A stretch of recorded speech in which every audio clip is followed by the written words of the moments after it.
Olá, pessoal. Muito bom dia, boa tarde, boa noite, como eu sempre digo. Espero que todos estejam bem, fazendo um esforço aí ainda mais difícil agora, né, de permanecer nas nossas casas. Eu acho que à medida que o tempo vai passando, a gente vai ficando um pouco mais ansioso por sair, por retomar as nossas atividades. Isso é normal, acontece com todo mundo, está acontecendo inclusive aqui com a gente.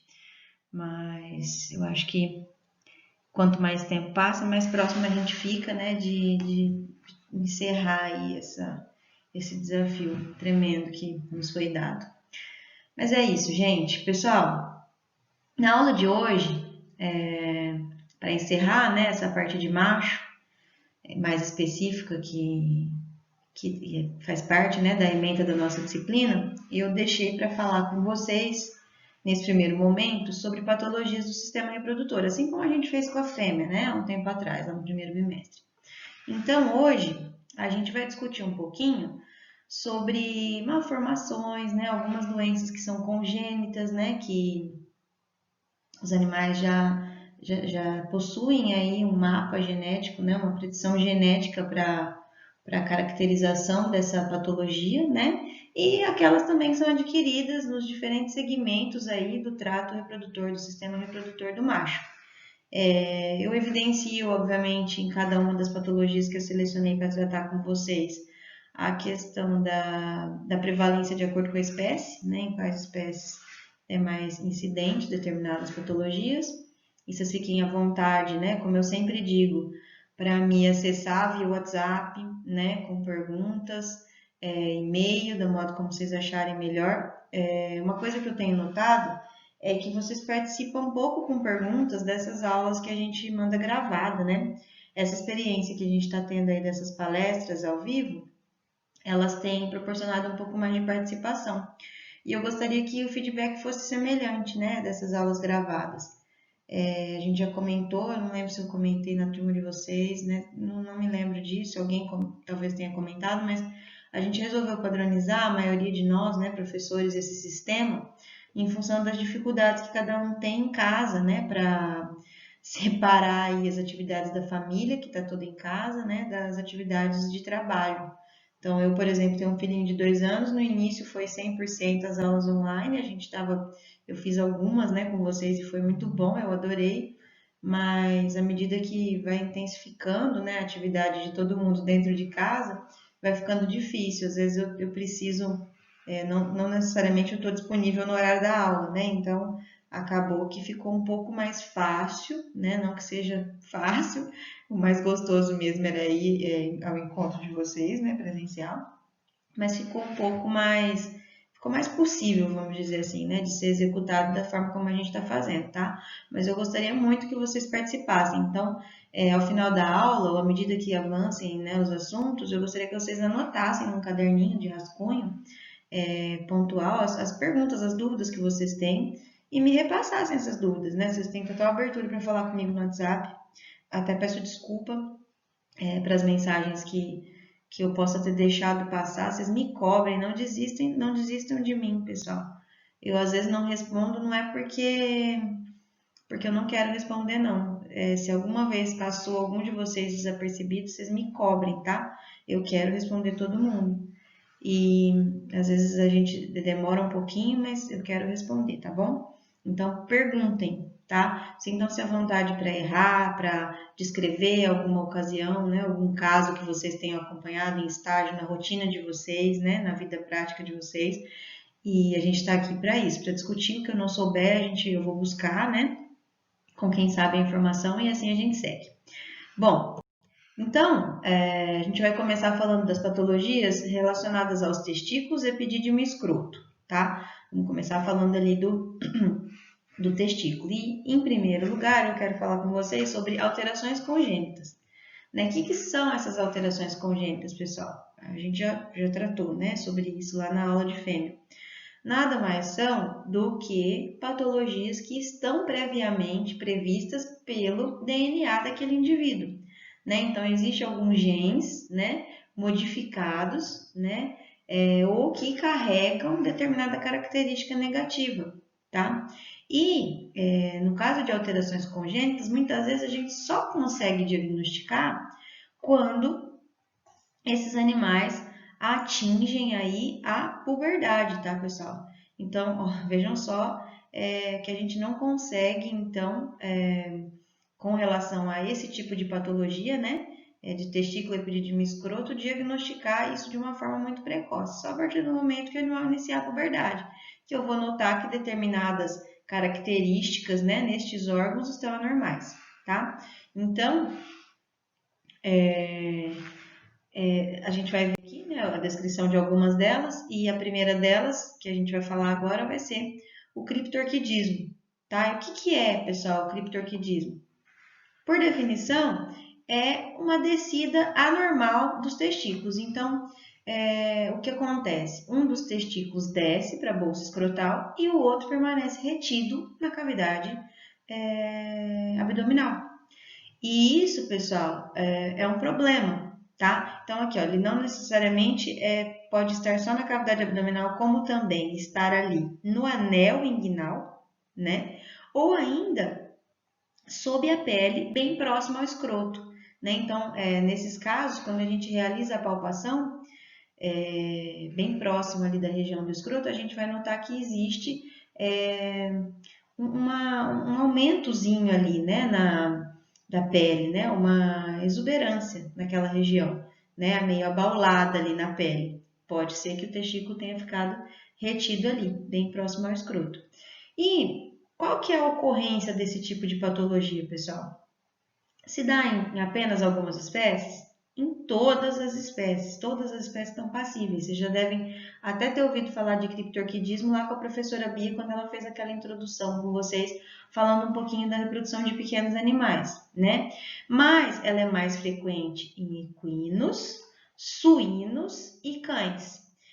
Eu particularmente nunca acompanhei, nunca atendi um caso de bovino criptorquida, né? Mas equino eu já nem tenho a conta mais, né?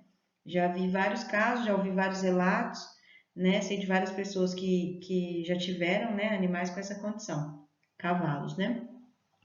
Em cães, né, existem algumas raças que são mais predispostas, né? Eles descobriram isso fazendo alguns estudos de população, estudos de caso, né? Então, algumas pessoas começaram a avaliar, né? Ah, é mais incidente, tipo patologia de coluna de cão, né? Falando em cão ainda, Dachshund, etc. Mais comum em algumas raças. Então, criptorquidismo tem uma relação, né, bem próxima aí com essas raças de cães, tá? Só para vocês lembrarem aí da repro de pequenos. E para a gente não deixar, então, aí de fazer um link, tá, pessoal? Porque é muito importante. E agora falando um pouquinho, pessoal, da etiologia, né? O que é a etiologia, para a gente lembrar, né? O que é o agente causador, né? O que causa isso aqui? O que determina esse tipo de patologia, né? No equino, o criptorquidismo está ligado a um gene autossômico dominante. Não sei se vocês vão se lembrar disso da genética, né? Talvez do melhoramento que vocês tenham feito. O que ocorre? Um gene autossômico, né, aquele gene que independe do sexo. Obviamente que uma fêmea não vai apresentar criptorquidismo, mas ela pode ter outra doença semelhante, né, relacionada à reprodução, né, normalmente as gônadas, tá? Então, por exemplo, quando o indivíduo, filho de um indivíduo criptorquida, sendo fêmea ou sendo macho, apresenta esse gene dominante, né, um par de genes, né, de alelos dominantes, ele vai manifestar esse tipo de patologia. Em suínos, né, de forma contrária, está ligado, um gene ligado ao sexo e recessivo, né? Então ele precisa ter alelos excessivos para que manifeste a patologia, né, o criptorquidismo, sendo que está ligado ao sexo. Então apenas indivíduos machos apresentarão problemas, essa patologia, né, relacionada à reprodução, que é o criptorquidismo. E em outras espécies, pessoal, o comportamento é semelhante ao do equino, né? Um gene autossômico, tanto fêmeas quanto machos vão ter distúrbios reprodutivos, tá? O macho, o criptorquidismo especificamente, mas é um gene recessivo, tá? Então o indivíduo precisa ter um par de alelos ali recessivo, um gene recessivo, né? Para ele apresentar essa característica, tá? Então, como que a gente diagnostica o criptorquidismo, né? Outra coisa muito importante.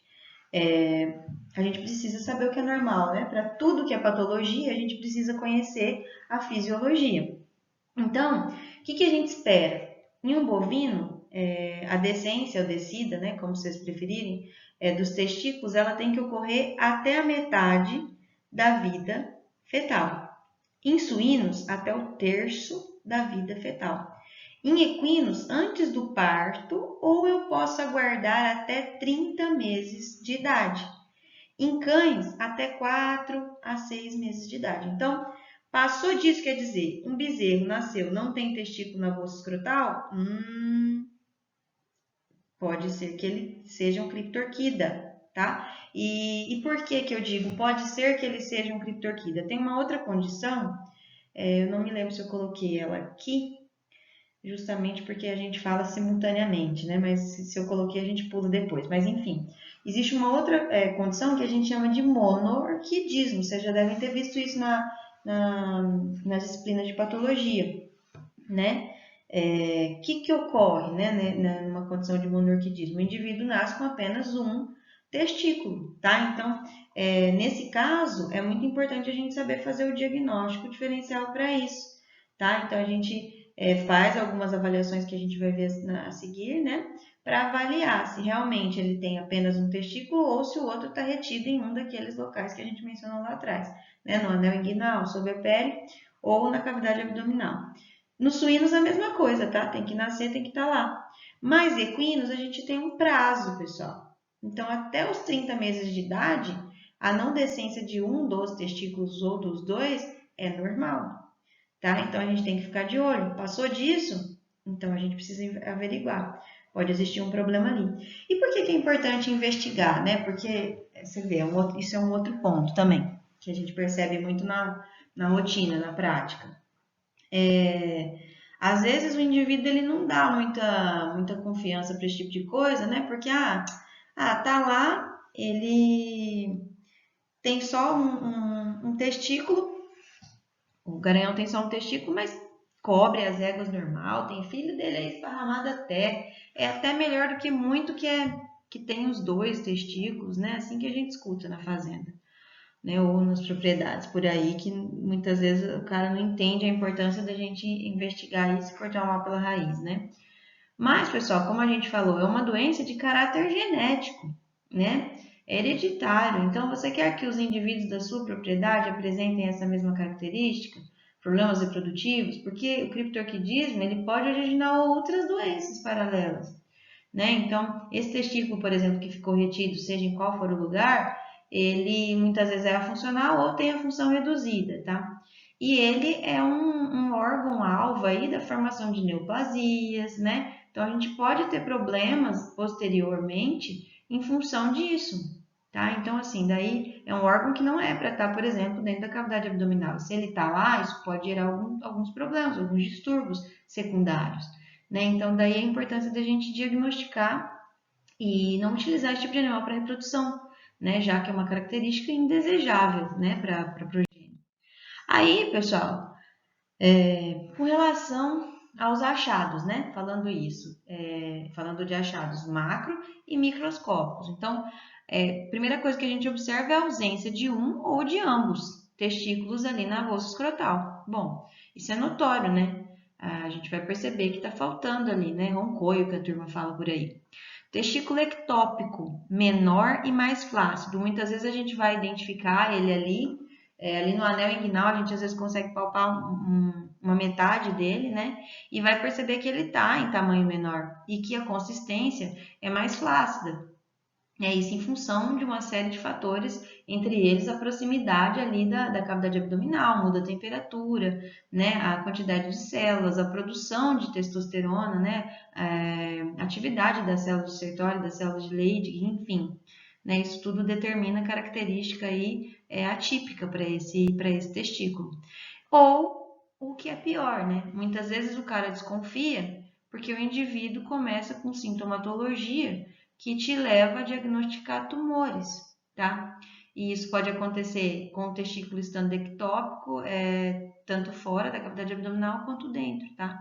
Em cães, 50% dos casos, daqueles que são criptorquidas, a professora Bia já deve ter comentado com vocês, desenvolvem tumores, tá? Então, os famosos sertoliomas, né? Que vocês já devem ter ouvido falar. enfim. Sim, com relação à sintomatologia, né? Como que eu desconfio disso além dos achados macro, né? Que são as coisas visíveis, mais fáceis para a gente aí iniciar o diagnóstico. Redução da fertilidade, né? Então, muitas vezes você vai ouvir falar, não, é que eu tenho 3 garanhões, né? Mas tem um que é ruim, nossa senhora, te deixa com a ego. Muitas vezes a libido do animal fica reduzida em função da redução da produção de testosterona natural, tá? Muitas vezes ele também tem dificuldade de cobertura, desculpe, muitas vezes a qualidade seminal também é inferior, né, a depender da égua e somado à questão da libido, e isso acaba diminuindo aí o número de prenheses desse animal com relação a outros, né, sendo touro também, tá, gente? Quando eu falo é de uma forma bem geral. Com relação à degeneração do testículo ectópico, né? Muitas vezes quando a gente faz o exame andrológico, a gente consegue acessar esse testículo, esteja ele ali sob a pele, né? Como a gente mencionou, no anel inguinal, a gente percebe que ele apresenta características de degeneração, né? Flacidez, enfim. Esterilidade, né, nos casos em que o criptorquidismo ele não é apenas unilateral, né, porque acho que eu não mencionei isso lá atrás, mas o criptorquidismo pode ser bilateral. Ah, o animal já nasceu sem os testículos. Nossa, mas que situação estranha, o que será que deve ter acontecido? Aí você vai investigar, vai examinar, né, através da ultrassonografia, né, às vezes a gente consegue diagnosticar palpação, né? Existem casos que somente com laparostomia, então, ou laparoscopia, né? Então, assim, existem casos mais complexos, eu vou até comentar com vocês ao final. Ou, né, no caso de apenas de o criptorquidismo ser unilateral, né? A gente observa muitas vezes a libido normal, ou muitas vezes ela pode estar aumentada, tá? Dependendo da localização e da atividade das células ali, até em função das diferenças de temperatura, enfim, pode acontecer de ter uma libido exacerbada, tá? Isso pode ser um dos sintomas também, pessoal. Ainda, né, a inspeção e a palpação retal é crucial, né, para a gente diagnosticar, palpação da região escrotal, perdão, assim como a palpação retal, para a gente tentar localizar aquele testículo que está ectópico. Eu gosto que nesse momento, assim, vocês imaginem, né, a gente palpando um garanhão, por exemplo, ou um touro que seja, e tentando localizar um testículo que era para descer, não desceu, ou seja, ele deve estar próximo ali, né, do anel inguinal, na cavidade abdominal. E potencialmente com tamanho bem reduzido, né, se subdesenvolveu, e aí a gente tenta encontrar ele naquele emaranhado ali de órgãos, né, de tecidos, e se tentem imaginar comigo, né, a dificuldade que é de encontrar. O que seria o diagnóstico diferencial, né, para esse tipo de patologia? A genesia testicular, tá? Então, como eu já falei, não existe o testículo, tá? É um animal monorquida ou anorquida que não tem nenhum, né? E o que a gente faz, né? Que, como eu já falei, laparoscopia, sonografia, orquiectomia, e comportamento, dosagem de andrógenos também pode ajudar a gente a diagnosticar, porque a orquiectomia seria uma alternativa. Bom, se eu fizer a castração do testículo que está na bolsa escrotal, esse animal continuar com comportamento de libido, por exemplo, isso já é um indício de que esse animal é criptorquida unilateral, né? Então, esse tipo de estratégia é comum. Um dos animais que eu tive a oportunidade de acompanhar foi essa situação, né? Então, acho que agora já é o momento de eu contar para vocês aqui. Eu era aluna, devia estar no segundo ano de faculdade, no terceiro ou no quarto período, não me lembro bem. E a gente tinha um projeto chamado Cavalo de Carroça, né? Então a gente atendia cavalos carroceiros, sem cobrar na universidade. O nosso professor tinha esse projeto, o professor Fernando, que é excepcional. Se Deus quiser, a gente vai conseguir uma palestra com ele ainda para esse ano. E aí a gente atendeu esse animal e na verdade ele veio com veterinária, né, que era a veterinária do proprietário, né, ele tinha vários outros animais e ela havia feito castração desse animal já há algum tempo e ele continuou com o comportamento de libido, né, cobriu uma égua, emprenhou a égua, né. E aí ela veio porque ela precisava do centro cirúrgico né? Como ela já havia feito a orquiectomia e já tinha constatado, né, que existia um testículo retido na cavidade abdominal, a saída era a laparotomia. A gente precisava explorar para retirar esse testículo, né? O proprietário não queria que esse animal continuasse com esse comportamento. Era um animal que custava na época em torno de uns 18, 20 mil reais, né? Então não era um animal muito barato, também não era o mais caro, né? Mas não era muito barato, o proprietário tinha vários outros.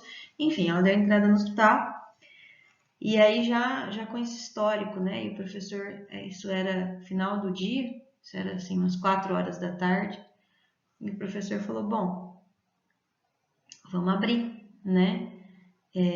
O proprietário não era da cidade, né? Era um animal que tinha sido transportado, já estava em jejum.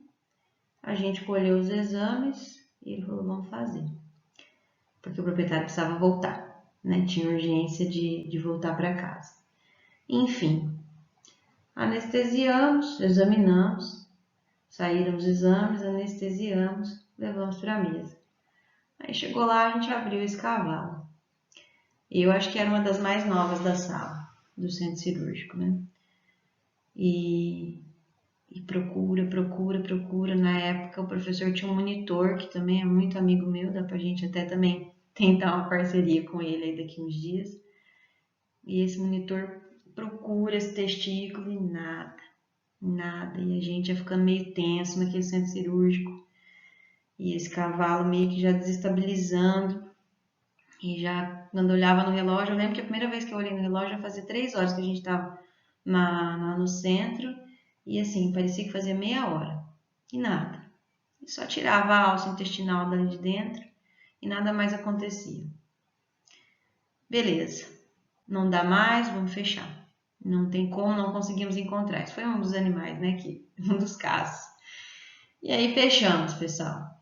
Fechamos, medicamos, o cavalo voltou naquela noite. Eu fiquei na baia com ele. E acordamos de manhã, fui para casa de um amigo que morava próximo da faculdade, tomei banho. E nem me lembro quem foi que ficou no meu lugar, cuidando. E aí voltei para a faculdade, quando foi umas 10h30, o cavalo morreu. Aí, bom, chamamos o professor, né? E vamos abrir, vamos fazer necrópsia. Eu não tenho foto disso, devia ter aqui para mostrar para vocês. Aí levamos para a necrópsia, chegou lá, organizamos. O que tinha acontecido, na verdade, é que a causa mortis foi que teve aderência, né? O cavalo não pode ter aderência, não sei, provavelmente a professora Marina já deve ter falado isso com vocês. Não funciona, não combina, né? E foi muito manipulado, teve bastante manipulação e não resistiu. Mas enfim, estava lá o testículo. O testículo ele era do tamanho de uma tampinha de caneta Bic. A gente nunca encontraria mesmo, né? Extremamente difícil.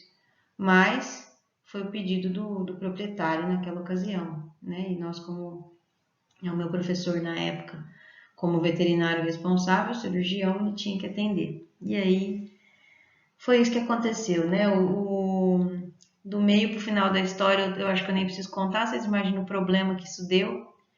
E aí eu percebi que talvez não seja tão fácil assim a gente trabalhar com esse tipo de condição aqui, pensando em cirurgia, né? Talvez o ideal seja a gente afastar. Muita gente faz, eu provavelmente faria, né? Se me acontecesse novamente.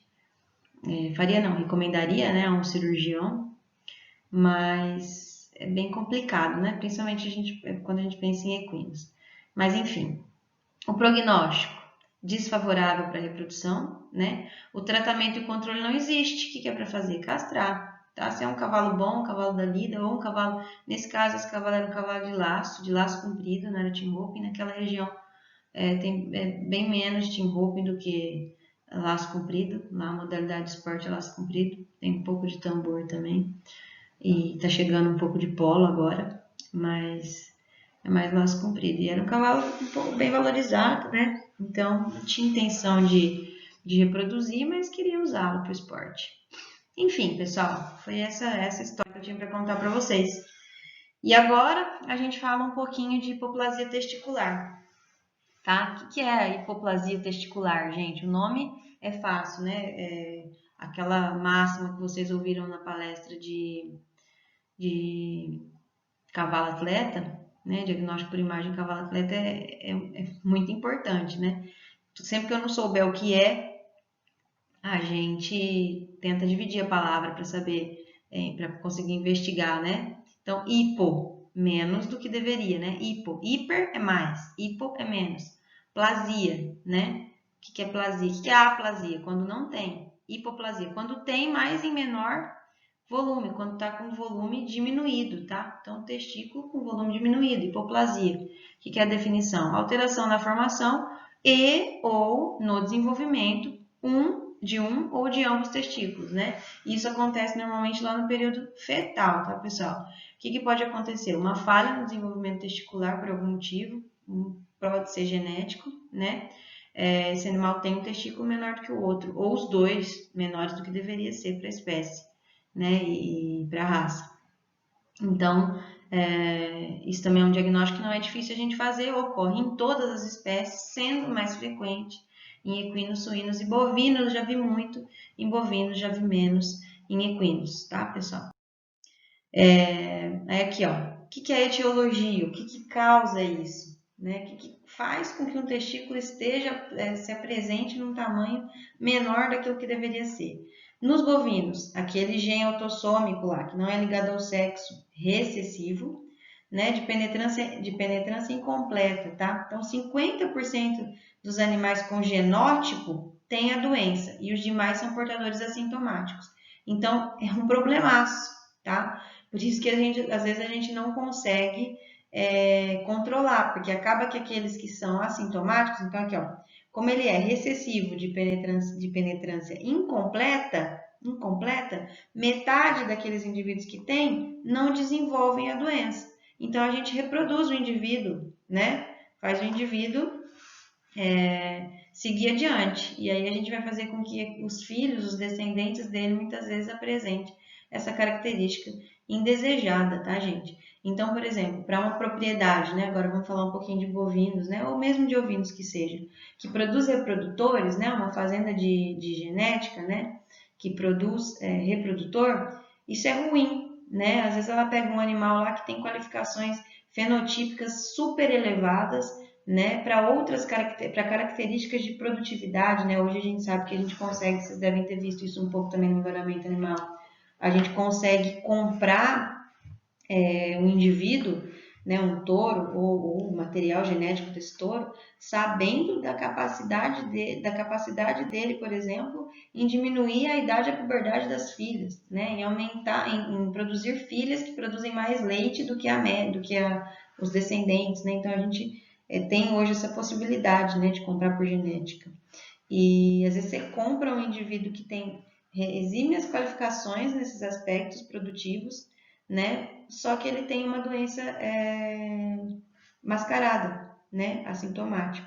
E aí a gente compra esse indivíduo e acaba passando para frente, tá? Não que isso seja 100% possível, tá, pessoal? Quando a gente comercializa um indivíduo de alto valor de mercado, né? Quando a gente trabalha com esse tipo nesse tipo de setor, a gente tem que fazer alguns testes genéticos também, e nesses testes genéticos a gente consegue identificar esse indivíduozinho aqui, né? Esse gene autossômico recessivo de penetrância incompleta. Então, nesse momento, a gente consegue cortar esse indivíduo de um catálogo, por exemplo, tá? Não corre esse risco quando a gente fala em grandes centrais de comercialização de material genético ou em grandes fazendas produtoras de genética, porque elas comercializam já tendo um mapeamento completo desse indivíduo aqui. Do mesmo modo como a gente vê ele aqui, como vocês estão vendo na foto, a gente tem um mapa também com cada pedacinho, cada gene, né, responsável por formar cada partícula daqui e de caracterizar esse animal como um bom reprodutor. Então a gente consegue travar esse gene aqui, tá? Mas isso, falando em comercialização com menor valor de mercado, né, pensando numa comercialização mais simples, de animais com menor potencial, né, a gente acaba não conseguindo, né, driblar isso daqui. Então, por isso é muito importante a gente conhecer de verdade aquele indivíduo que a gente vai comercializar ou vender ou comprar, tá? E como que essa hipoplasia pode se apresentar? Como já mencionei, de forma total ou parcial. Então, um testículo pode apresentar essa característica, como também bilateral ou unilateral, tá? Então, não necessariamente o testículo inteiro ele pode estar acometido, né? Então, a gente percebe hipoplasia em diferentes graus, tá? Que a gente vai ver daqui um pouquinho. Ou em apenas um testículo, né? Ou nos dois testículos daquele indivíduo, tá? Sintomatologia, né? Como que a gente percebe aqui? Então, redução na fertilidade ou esterilidade, né? Bilateral ou total. No caso de hipoplasia bilateral é total. A libido está normal se for unilateral e ou parcial, né? E como que é o diagnóstico? O histórico reprodutivo daquele indivíduo, né? Olha, é ruim, né? Fertilidade do animal, dos descendentes e ascendentes, né? A gente busca essas informações no passado, caso sejam possíveis, né? De serem recolhidas. Exame clínico dos testículos, né? A clínica sempre soberana. A análise do sêmen. Então, recomendo que a gente faça essa análise em 2 vezes, dê lá um intervalo de 40 a 60 dias entre elas. Por quê? Porque se a gente observar essa hipoplasia nesse intervalo, né, e a produção do sêmen também for ruim nesse intervalo, a gente pode classificar esse animal como portador crônico desse tipo de patologia, tá, pessoal? E por que é importante que a gente faça isso com esse intervalo, né, 2 vezes e respeitando aí um intervalo mínimo? Porque muitas vezes esse animal pode ter sido acometido por alguma outra patologia, né, que pode ter levado a essa hipoplasia testicular, essa caracterização patológica, mas pode ser momentânea, né? E pode ser que então restabeleça-se, né, a produção de sêmen de uma forma normal. Então, por isso é importante a gente repetir, tá?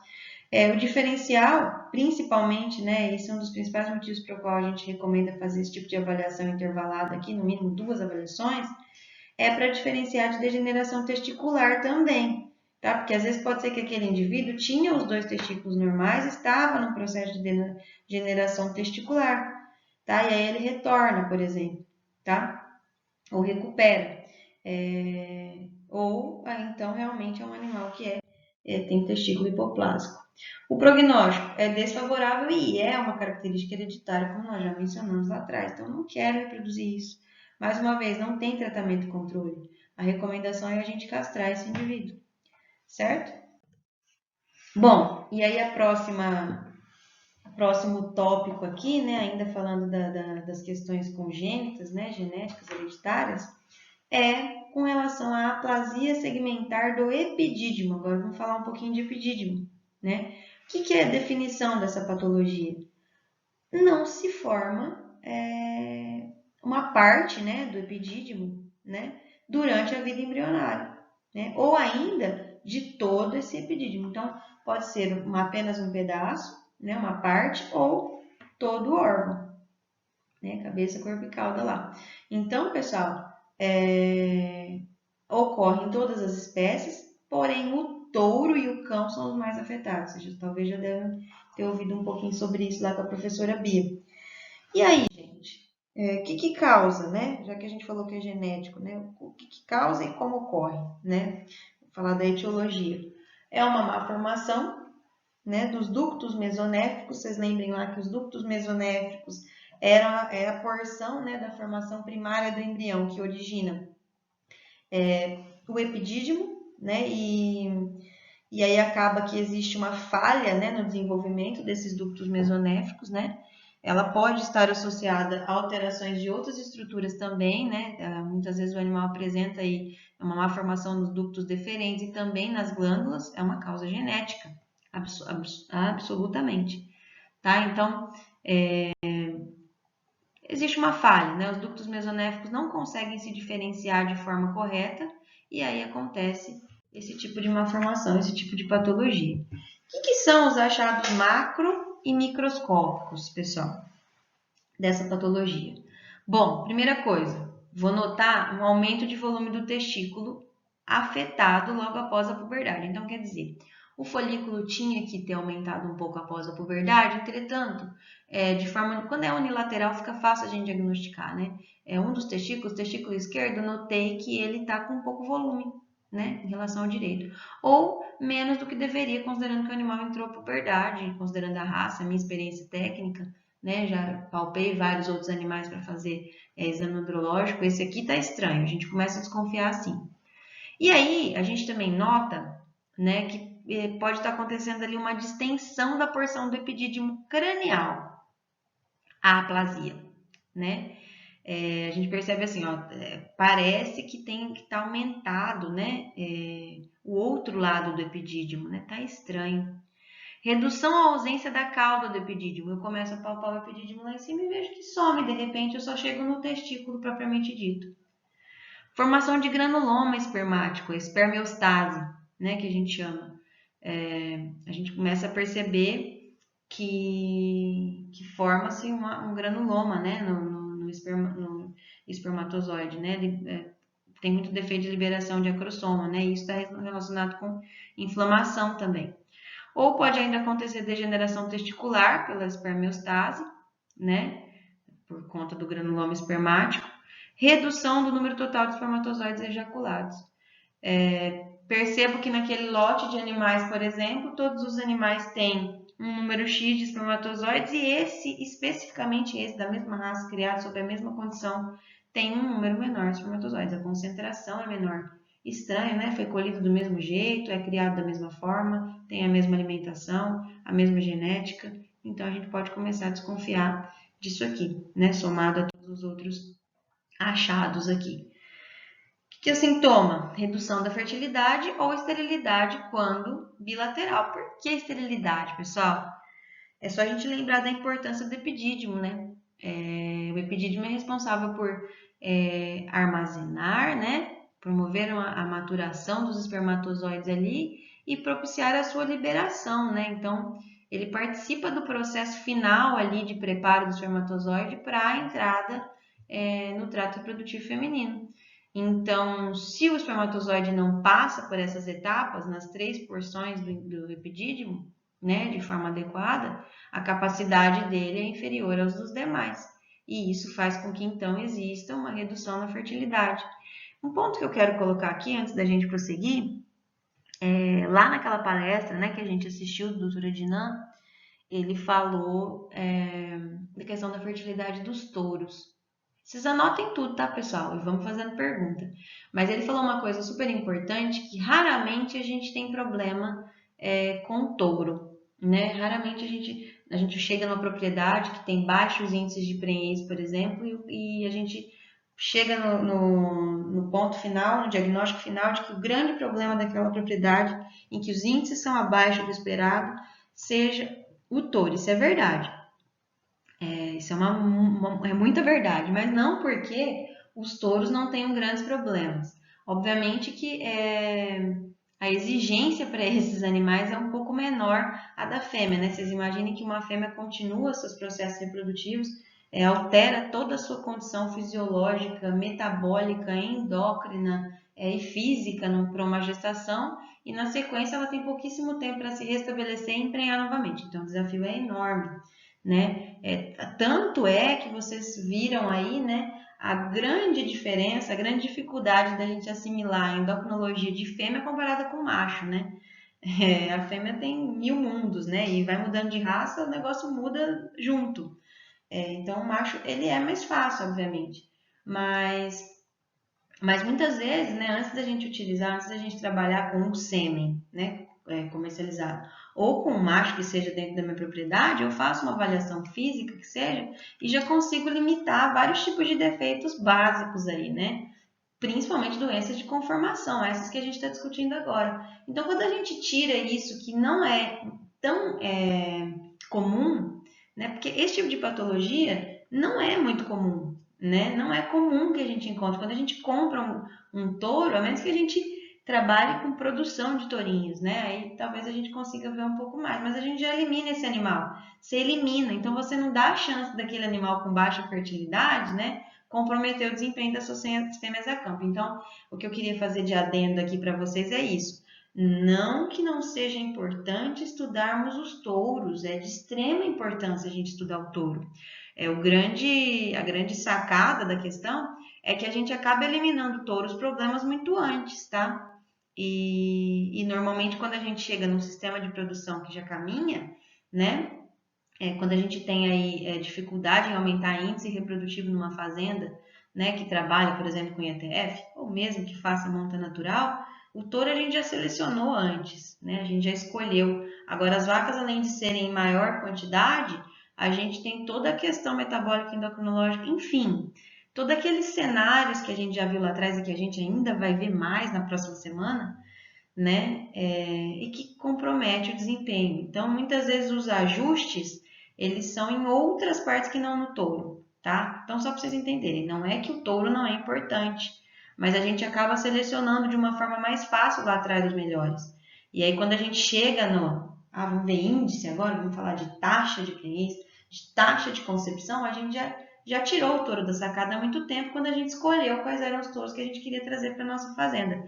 Aí vocês vão perguntar, professora, mas às vezes eu tenho touro lá na fazenda que está há anos comigo, 5, 6, 7, 8 anos, eu já comprei o touro já era irado.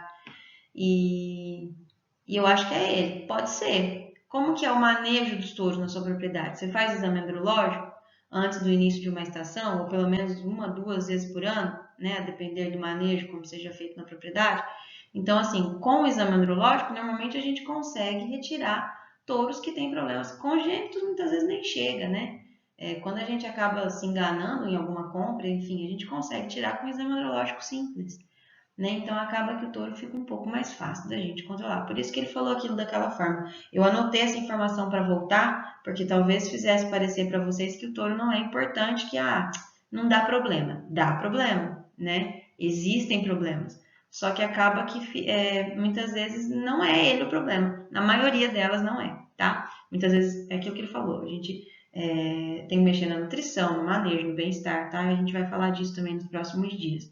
Estou preparando aqui um conteúdo bem bacana para vocês para falar de biotecnologia e aí a gente vai chegar lá. Bom, com relação ao diagnóstico, então, da aplasia segmentar do epidídimo, né, dando continuidade. O histórico do início da doença, a gente precisa saber. Como que foi com esse animal?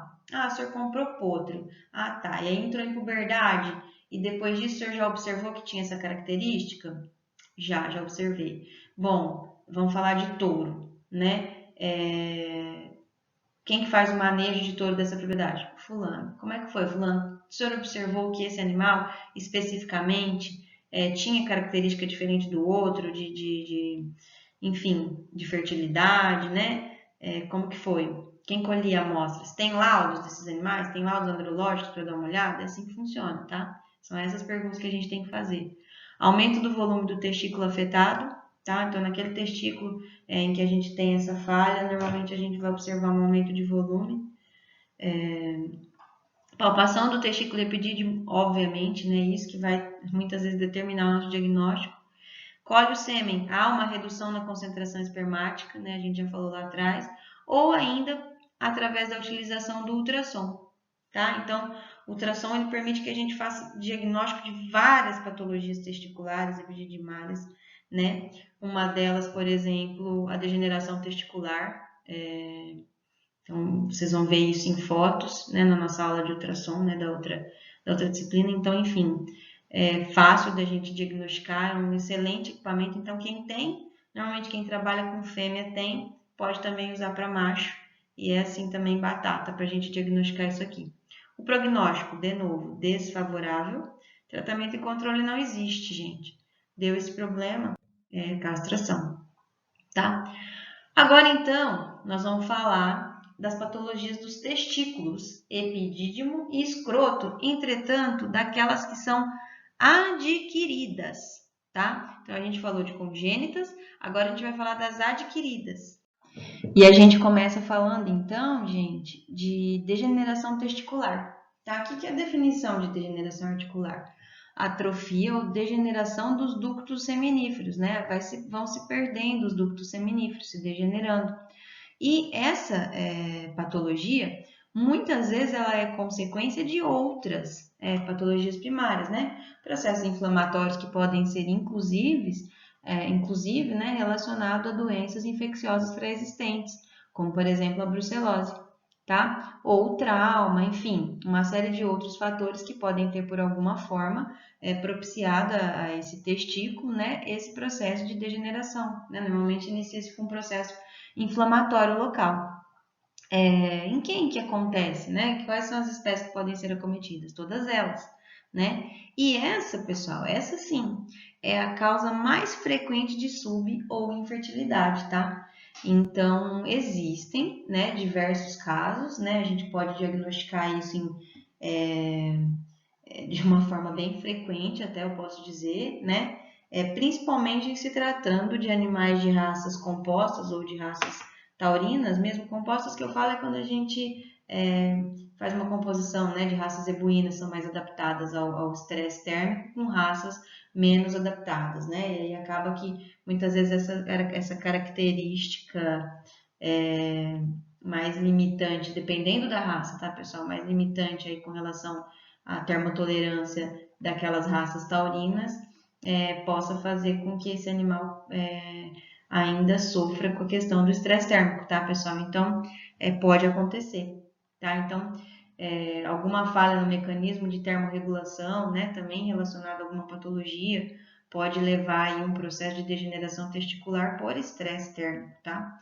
E as doenças, né, como eu já mencionei para vocês aí, no caso, por exemplo, a brucelose, tá? Então, algum agente infeccioso ou parasitário, né, que possa ter invadido ali sistemicamente e que tem uma predileção pelos órgãos do sistema reprodutivo, né, chegam ali e acabam que estabelecem esse tipo de condição, tá? Normalmente inicia um processo inflamatório que pode evoluir para degeneração testicular se não for revertido a tempo. Lembrando que em se tratando de doenças infecciosas, né, a gente precisa pensar no tratamento sistêmico para isso, se houver, tá? Então, lembrando que a gente já falou, né, de brucelose, por exemplo, lá na parte de fêmea, já comentei que é transmissível, né, sendo inclusive uma zoonose, e por isso a importância da gente tomar os devidos cuidados aí, inclusive destino, né, aos animais com relação ao destino dos animais infectados. Bom, etiologia, né? Eu acabei que passei na frente, mas enfim, influências térmicas, como eu já falei, corporal testicular, né? Como a gente já mencionou também lá atrás, o ideal é que a temperatura ali da bolsa escrotal dos testículos esteja entre 2 a 2,5 graus Celsius abaixo da temperatura corpórea, tá? Podem ocorrer lesões vasculares ali, né? Algum tipo de alteração vascular por trauma, enfim, que podem estar inibindo a termorregulação local, e isso causa, né, um superaquecimento muitas vezes, levando à degeneração testicular. Distúrbios hormonais, né, se a gente tem, por exemplo, produção exacerbada de FSH-LH, né, isso acaba aumentando aí a atividade celular local, e isso com o tempo pode levar, né, a um processo inflamatório, enfim. A idade também, né, um dos principais fatores que a gente vê a campo. Traumas, né, já falei das lesões vasculares lá em cima. Fatores nutricionais, deficiências de alguns nutrientes que são extremamente importantes, né, nos processos oxidativos, no processo de termorregulação, nos processos de coagulação, tá? Então, alguns microminerais e vitaminas, né? Venenos e toxinas, tá? Então, organofosforados, naftalenos, né? A causa de intoxicação primária no animal a gente trata, depois a gente percebe degeneração testicular, tá? E aí a gente tem que tratar. Autoimunidade, né?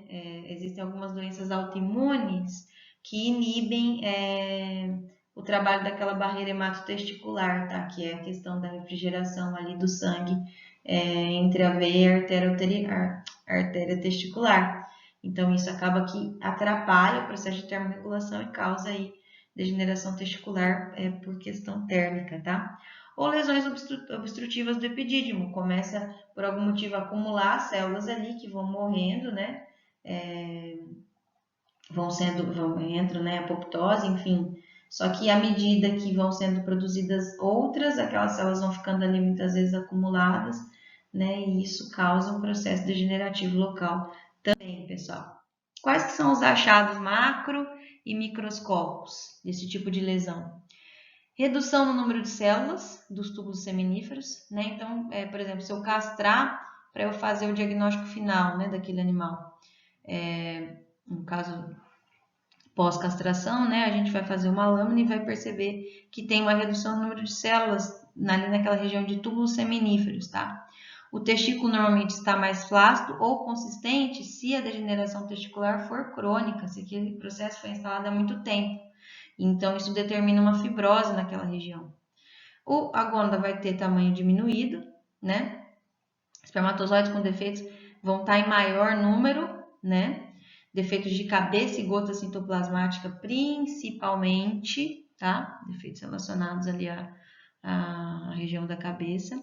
Redução da motilidade, né? Vai ser a primeira alteração que a gente vai notar em testículos que estão com esse tipo de patologia instaurada, né?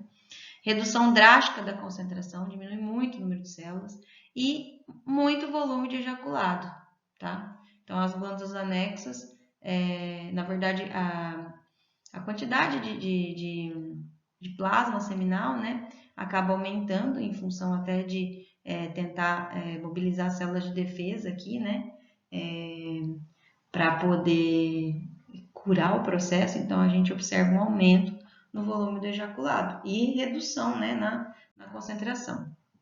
Sintomas. Reduz a fertilidade até que o animal chega num processo que é irreversível, né? Então se torna estéril, né? Libido e comportamento podem ficar inalterados, tá, pessoal? Isso é muito importante. Por isso é importante a gente sempre seguir direitinho as recomendações das recomendações de exame andrológico à risca, tá? Não dá pra gente pular uma etapa, deixar de fazer, né, determinadas etapas. Para poder diagnosticar determinadas patologias, a gente tem que passar por todas elas, tá? Às vezes a gente olha um animal, tá cobrindo, né? Tá montando, não tem nada. E aí o fato de não emprenhar, às vezes a gente condiciona outras características que não ao macho, tá? Então isso é importante. Se bem que, né, nesse caso aqui, com um simples exame clínico, mesmo que ele tenha libido, a gente já consegue perceber a alteração no órgão. Então, assim, realmente não há justificativa, né, para a gente não diagnosticar. Com relação ao diagnóstico, o histórico reprodutivo daquele animal vinha emprenhando bem e de repente teve um problema, né? Começou a cair fertilidade. A anamnese, condições do ambiente, a anamnese, como a gente já falou, envolve você perguntar tudo sobre o animal, inclusive o histórico dele, né?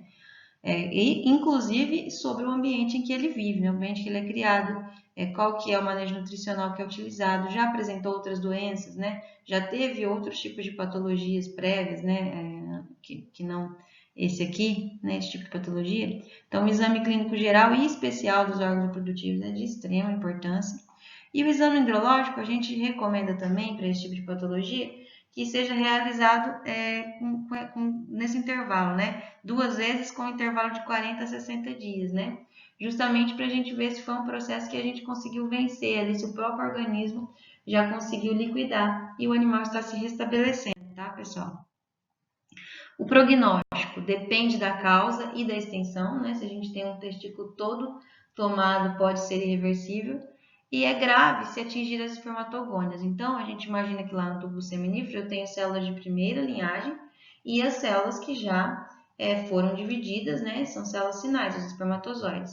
Se a degeneração chegar a nível celular, de modo que atinja a célula de primeira linhagem, eu vou ter célula para continuar se passando por processo de mitose e de meiose para se transformar em espermatozoide?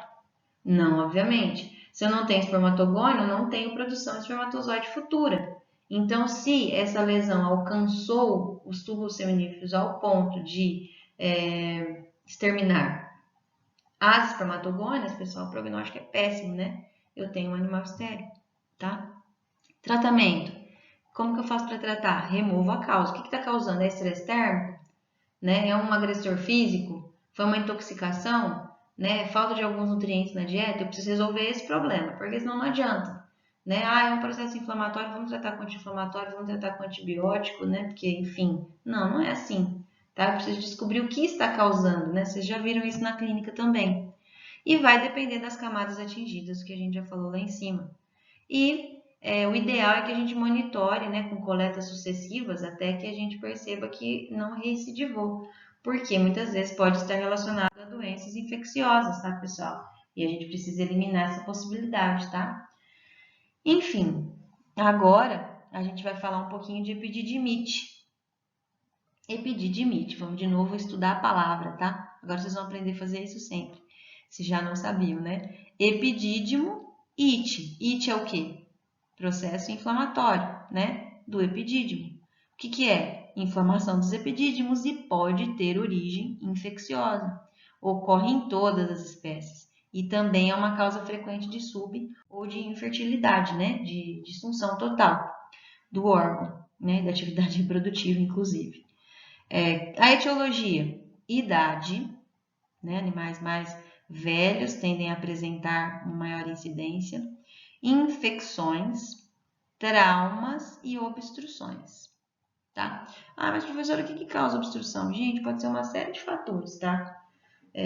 São intrínsecos, né? São problemas intrínsecos. Muitas vezes o animal produziu ali espermatozoide e por algum motivo houve algum tipo de coagulação, né? E acabou que obstruiu a passagem ali nos ductos epididimários e aquilo foi se acumulando ali até originar um processo inflamatório naquela região, tá?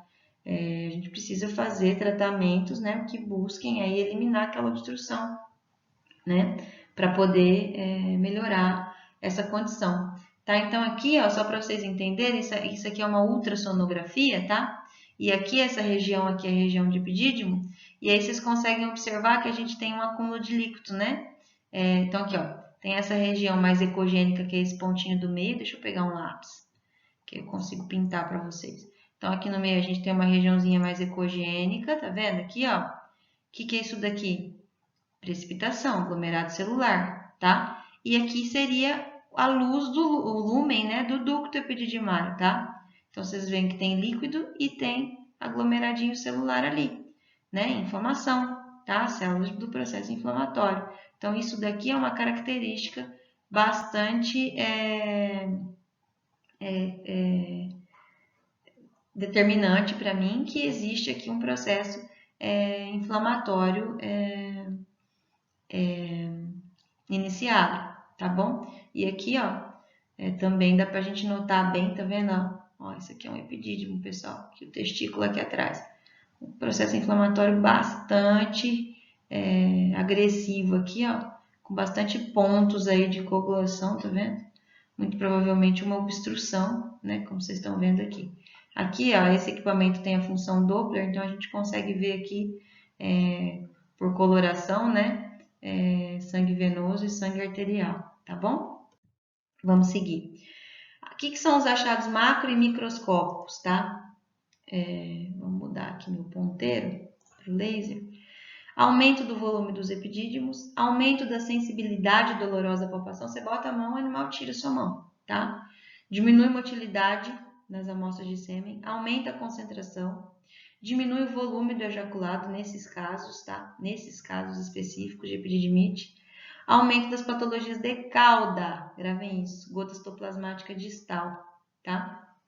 Então aqui, ó, isso daqui é um sonograma, ultrassonograma, tá? Do testículo e da cabeça do epidídimo, tá? Então aqui nas setas a gente tem a cabeça do epidídimo, vocês estão vendo aqui, ó, a porção da cabeça do epidídimo, certo?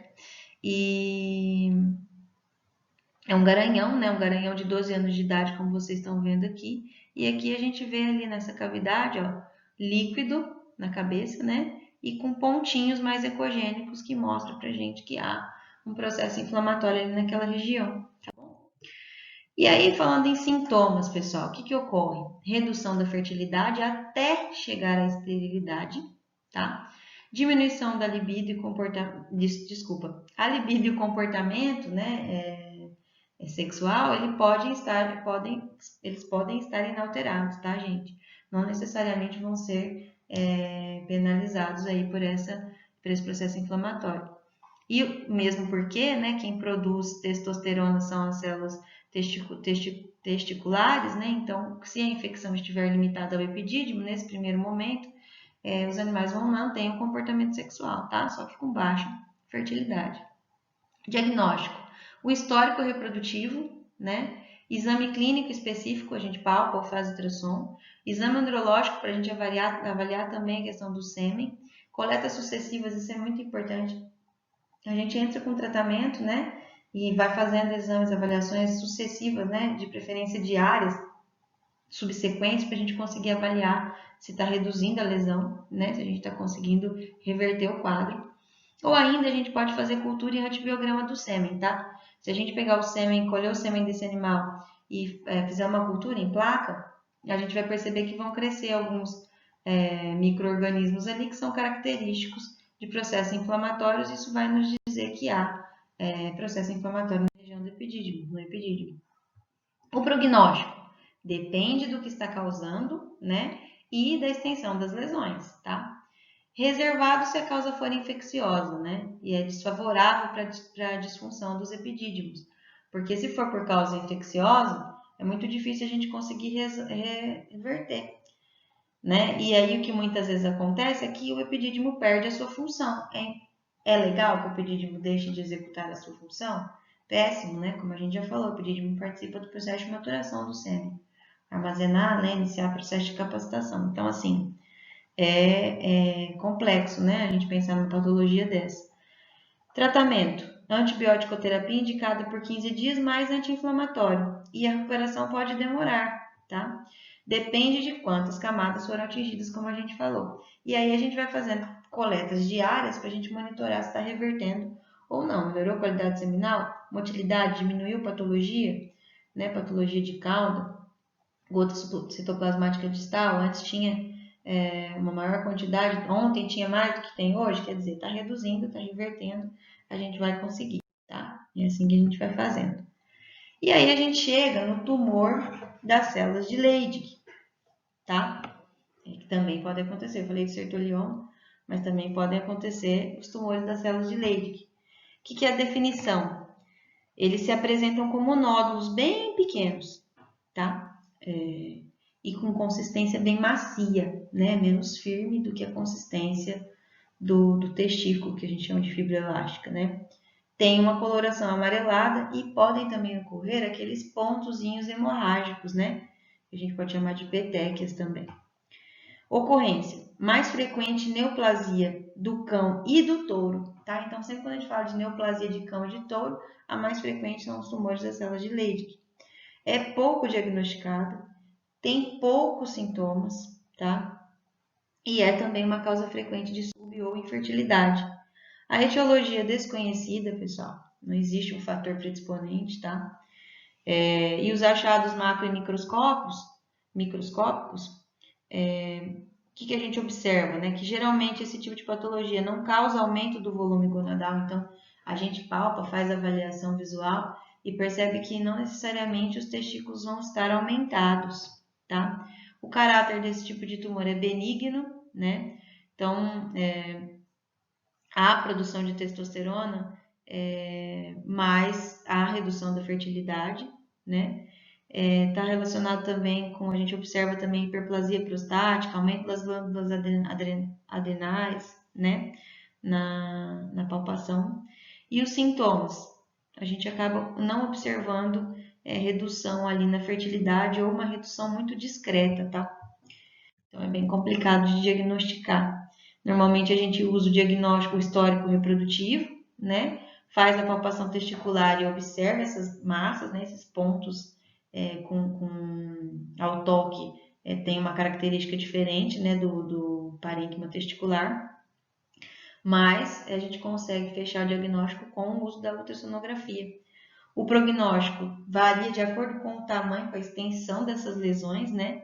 Que isso pode comprometer a fertilidade e a produção hormonal ou não, tá?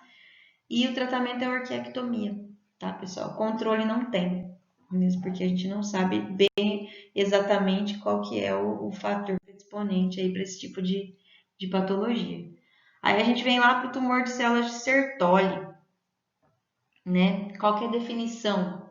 São nódulos grandes, né? Diferentes lá das células de Leydig. firmes, uni ou bilaterais. Eles podem ter cistos, né? Então acaba formando cistos e são dos sinais que ajudam a gente a diagnosticar. E também áreas hemorrágicas. Principalmente acontece no cão, tá, pessoal? Mas não é incomum que a gente encontre em outras espécies.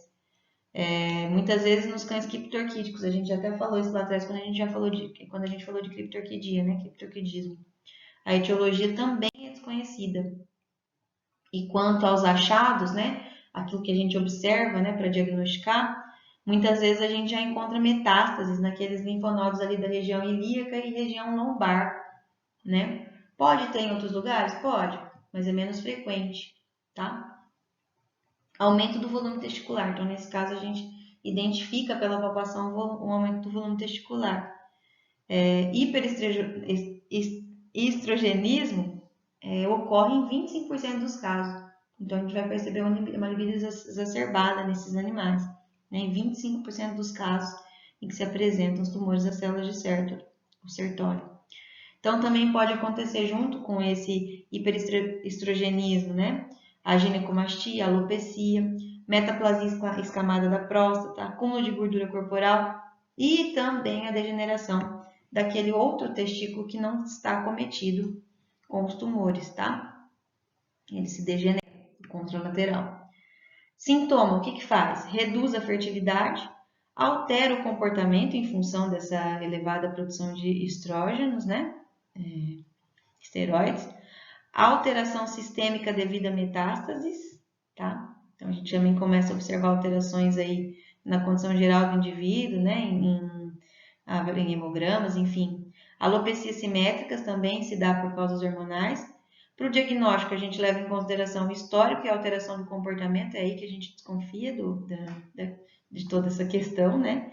Faz um exame clínico geral especial dos órgãos reprodutivos e avalia se esse animal possui os dois testículos, né? Dentro do escroto ali.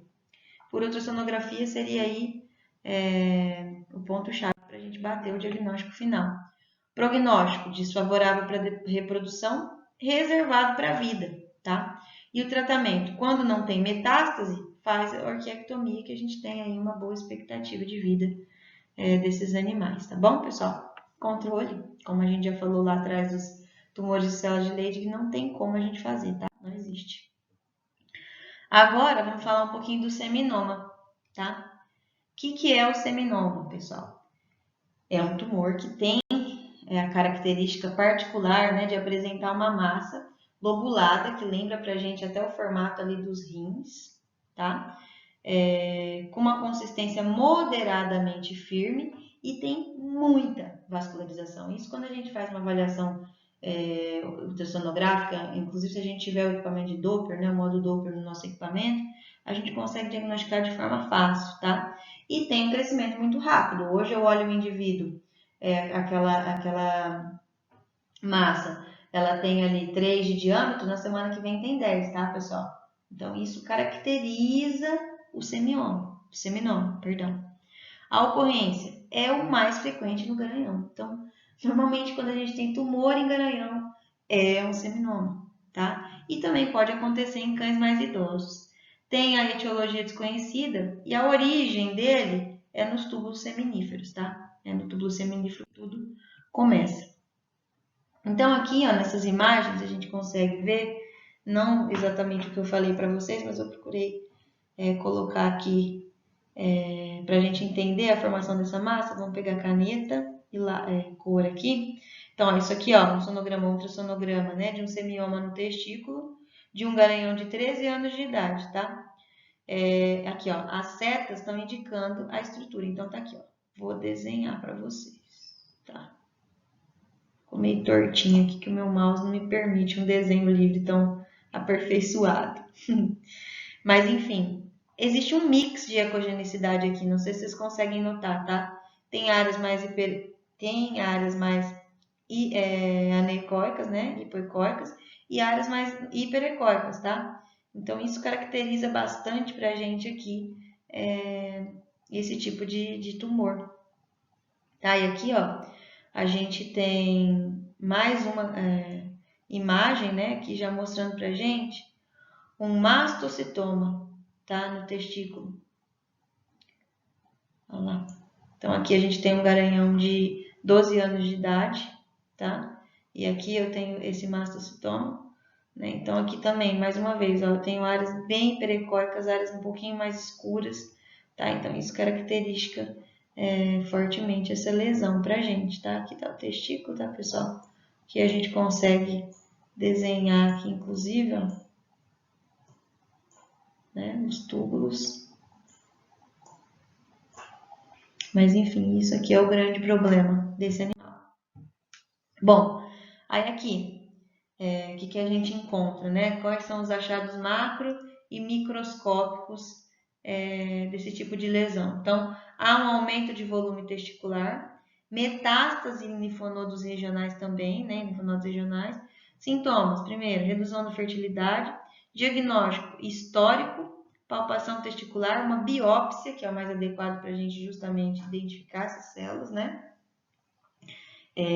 Malignas, né? E a ultrassonografia, como vocês viram na imagem, com bastante técnica e prática, a gente consegue identificar facilmente a lesão. O prognóstico desfavorável para a reprodução e o tratamento é a remoção cirúrgica, né, a orquiectomia daquela gônada que está afetada. O controle, mais uma vez, como para todas as outras neoplasias, né, que a gente mencionou, né, anteriormente, não existe. Bom, pessoal, eu vou seguindo aqui, né? Porque eu acho que vocês conseguem fazer aí um intervalo, dar um pause na minha aula depois, se vocês tomarem uma água e ir ao banheiro, tá? Então, aqui agora a gente vai falar de patologias de pênis, prepúcio e das glândulas anexas, né? Começando então pelas congênitas, tá? Agora a gente vai mudar o foco, né? O órgão, e vamos começar a falar de patologia congênita, então, em região de pênis, prepúcio e daquelas glândulas anexas que a gente estudou lá atrás. Então, quem que são, pessoal, essas alterações, né? Quais são elas? E aí, aqui, pessoal, a gente começa falando de desvio de pênis, tá? Desvio de pênis, essa a gente não precisa fazer uma continha, tô brincando, essa a gente não precisa fazer interpretação aqui da palavra ao pé da letra, tá? Então, desvio de pênis. O pênis está com um desvio, né? Tá fora do alinhamento normal fisiológico dele. E o que é a causa? Aliás, como que a gente define, né? É a incapacidade de copular, né? De penetrar ali o pênis na vulva vagina da fêmea, tá? Então, é a causa relativamente mais comum de impotência que a gente tem sendo diagnosticada a campo. Ela pode ser dividida em 3 tipos, tá? Né, o primeiro deles, a persistência do frênulo, né? Então, existe um tecidinho, que vocês vão lembrar lá da anatomia, que se prende, né, que é do pênis ao prepúcio, tá? Então, quando persiste esse frênulo, muitas vezes ele pode causar esse mau posicionamento do pênis, né? O pênis se desvia, né? Então, quando há a exposição peniana, ele acaba não ficando no sentido angulado corretamente, reto, né? Fica desviado em função desse frênulo que o prende, né? Então, tira, muitas vezes ele fica para cima, tá? O desvio em espiral, que é outra condição, né? O corpo cavernoso do pênis acaba se desenvolvendo um pouco mais do que a túnica albugínea de sustentação, né? Então, quando há exposição, ele acaba entrando em processo de aspiral, né? Em função ali da quantidade de corpo cavernoso que está excedendo aquilo que deveria em relação à túnica albugínea. Ou ainda numa outra condição, o que a gente chama de desvio ventral, né? Existem alguns ligamentos apicais que fazem com que o pênis se mantenha sempre na posição paralela ali, né? Cavidade abdominal. E muitas vezes esses ligamentos, né, que estão ali no prepúcio, eles são falhos, né? Pode ocorrer alguma patologia ali. E isso faz com que, então, na hora da ereção, né, ejaculação, o pênis direcione para baixo, ventralmente, tá? E aí não consegue finalizar a cópula, como a gente já mencionou. Em quem ocorre? Principalmente em bovinos. É engraçado que o reflexo do que a gente faz é aquilo que a gente vê, tá? Então, quando a gente começa a falar desse tipo de patologia, na minha cabeça só vem bovino, porque é onde a gente realmente mais vê, né? Quando você tem bovino com problema, com patologia de reprodução, falando em pênis, é isso, tá? Etiologia, desconhecida, tá? Provavelmente tem uma causa genética, né? A persistência de frênulo não é hereditária, né? Mas o desvio, né? Essas falhas de desvio pode ser sim hereditária, tá? Como que a gente diagnostica, né? Quais são os achados macromicroscópicos? A dificuldade de expor o pênis, né? Muitas vezes não consegue expor realmente, e a dificuldade de cópula. Isso me faz desconfiar desse problema. E aí eu associo com sintomas, né? Dificuldade de executar a monta, perda gradual da libido, porque desestimula, tá? Ele não consegue finalizar até um ponto que desestimula o comportamento de monta. O diagnóstico histórico e exame clínico. Quando a gente faz a exposição manual do pênis, a gente percebe, né, a persistência do freno, né, problema nos ligamentos apicais, enfim. Observando o comportamento do macho. E o prognóstico é favorável quando a causa for persistência de frênulo, porque a gente faz um piquezinho no frênulo, tá? E desfavorável nas demais situações que eu mencionei para vocês lá atrás. Bom, com relação ao tratamento, o que a gente tem que fazer? Remover cirurgicamente o freno, foi o que eu falei para vocês ali atrás.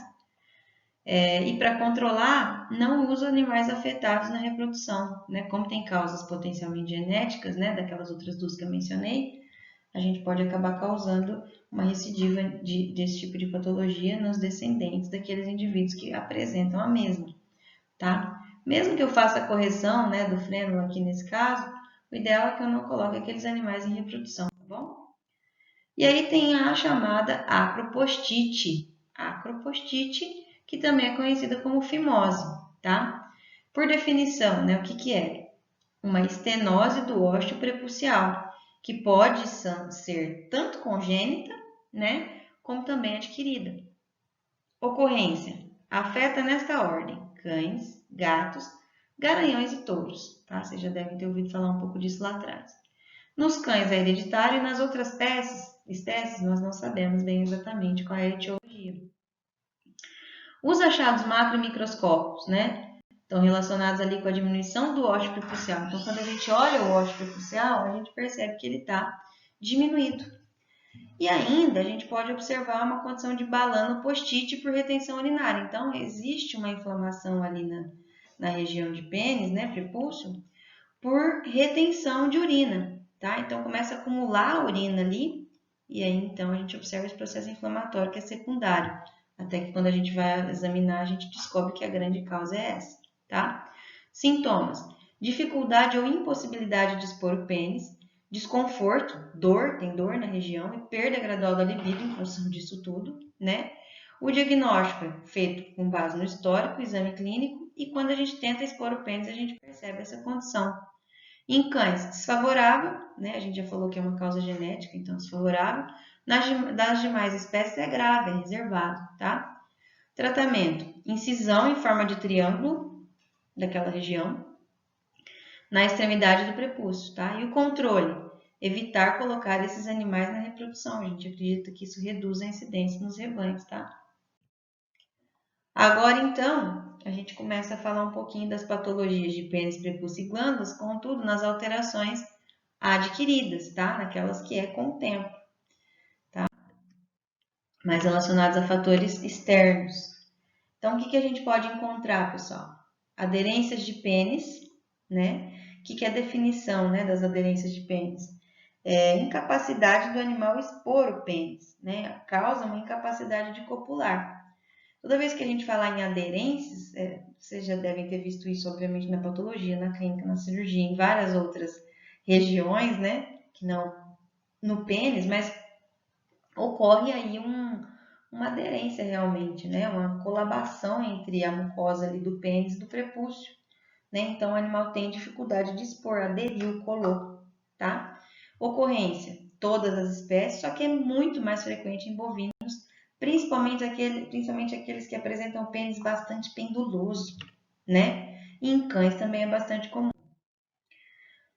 Etiologia: ocorre entre pênis e prepúcio, tá? As causas no bovino inicia muitas vezes com uma balanopostite, né? E a gente trata o processo inflamatório, muitas vezes de uma forma não muito regular, né? E aí acaba que a consequência é a aderência. Né? Em cães, muitas vezes ela vem depois de um TVT, né? O tumor venéreo, trauma, inflamação, a fibrina faz, né? Ocorrer aderência. Em outras espécies também, traumatismos, hematomas, enfim. Os achados macro e microscópicos, toda hora eu pulo, né? O aumento do volume local, a gente pode observar inclusive uma tumoração, um abscesso ali naquela região, um hematoma. Dificuldade total ou parcial de exposição, corrimento no prepúcio bem purulento ou sanguinolento, ou uma estenose adquirida do ósseo prepucial. Então, você olha no ósseo prepucial, você percebe que o ósseo está fechadinho, né? Está estenosando, que a gente fala. De tanto que se foi depositado fibrina ali, né? Aderiu o pênis, o animal não expõe, e aí começa a se fechar o ósseo, tá bom? E com secreção também, enfim. Bom, pessoal, sintomas: incapacidade de copular, perda gradual do libido, né? E dor à palpação. Vou fazer o exame físico, vou perceber que o animal tem muita dor naquela região. Para o diagnóstico, que eu levo em consideração, histórico, olha quanto tempo tem, né? Se o animal teve alguma patologia prévia no pênis, né? Antes de o senhor observar que ele está com essa condição, né? Ou a senhora, enfim, perguntar, tá? Isso é super importante. Teve algum histórico de trauma, né? Já fez alguma cirurgia nessa região? Para a gente poder identificar, então, com isso, o início do processo, né? E também já saber se existiu algum tipo de traumatismo, né? Que pode ter levado a esse tipo de patologia. O exame clínico tem que ser muito cuidadoso naquela região.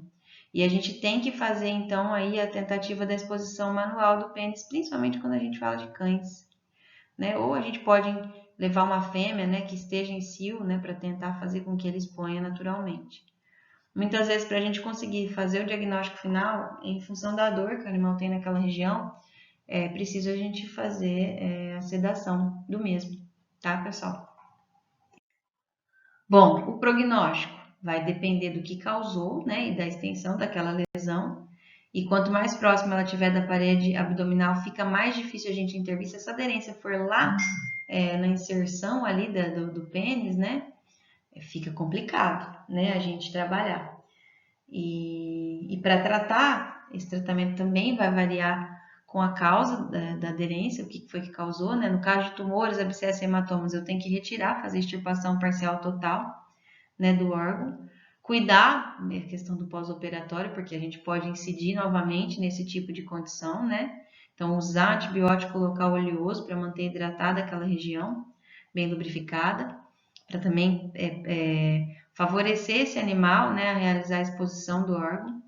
No caso de infecções, massagem, exposição e antibiótico oleoso.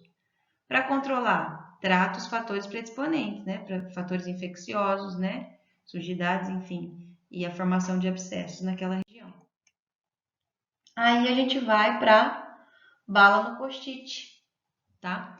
O que é a bala no post-it que a gente já viu lá atrás? Inflamação de pênis e prepúcio. Né? Inflamação do pênis é a balanite. Né? Vamos de novo lá voltar na origem, na raiz das palavras. Inflamação do prepúcio é a acrobustite ou postite simplesmente. Se eu tenho inflamação de ambos, eu tenho então a balanopostite, tá? Ocorrência em todas as espécies, só que é muito mais frequente no touro, no cão e no garanhão. Quais são os fatores predisponentes? Traumas, tumores e idade avançada e aquele prepúcio muito penduloso. Isso aqui não é desejável, né? Toda vez que a gente vai adquirir um reprodutor, uma das coisas que a gente olha é grau de pendulosidade do prepúcio, né? A gente sabe que quanto mais próximo ele estiver do chão, maior a possibilidade de trauma, né? De trauma não só físico, como também térmico, né? Uma questão de agressão térmica aí. Então, assim, a gente não deseja isso aqui, mas em situações em que é inevitável, a gente pode aguardar esse tipo de patologia aqui, tá, pessoal? Bom, a etiologia é variada, né? Então, existem alguns agentes específicos e oportunistas, né, que incidem nesse tipo de processo inflamatório. Então, quem são eles? Para bovinos, Campylobacter fetus, Trichomonas fetus, né? Isso aqui também em fêmea, a gente viu, vocês se lembram. Mycoplasma bovigenitalis, hemófilos somos, né? Aquela doença que a gente chama de doença granular venérea, né? Esse indivíduo causa. Em equinos, a gente tem o hemófilos equigenitário, que causa a metrite contagiosa equina também, tá? E causa balanopostite no macho. O Trypanosoma equiperdum e larvas de abronema, tá? A famosa abronemose, que os senhores também já devem ter ouvido falar lá na clínica. Bom, agentes específicos para suínos, né? Staphylococcus aureus, Campylobacter sp. E em cães, TVT, herpes, vírus, hemófilos e fungos do gênero Aspergillus, tá? Aspergillus, desculpa. Então, vai variar aqui de acordo com a espécie, para a gente diagnosticar, saber qual que é o agente infeccioso para fazer antibiótico-terapia mais direcionada. Vocês já sabem, a gente precisa fazer uma placa, a gente precisa fazer um antibiograma, né? Um exame mais específico para tratar de uma forma mais segura e assertiva, tá, pessoal? Bom, quais são os achados macro e microscópicos? Aumento de volume e sensibilidade no local, né? Aderência entre o pênis e o prepúcio, isso aí na hora de palpar, a hora que a gente vai tentar expor, a gente já percebe. Fimose adquirida, você percebe que não é uma coisa que é do indivíduo, né? Antes era, historicamente você vai saber, né, que antes o indivíduo não tinha aquilo. Nódulos infecciosos no pênis e prepúcio, isso já em estados mais avançados, tá? Corrimento prepucial purulento, isso aqui no início a gente já pode perceber. Com relação aos sintomas, micção frequente, porque está irritado, tá? Então aumenta mesmo a micção. Prurido intenso, no caso de abronemia em equinos. Redução de fertilidade, porque contamina o sêmen com aqueles agentes infecciosos que são ruins para o sêmen também. Diminui libido, em função da dor.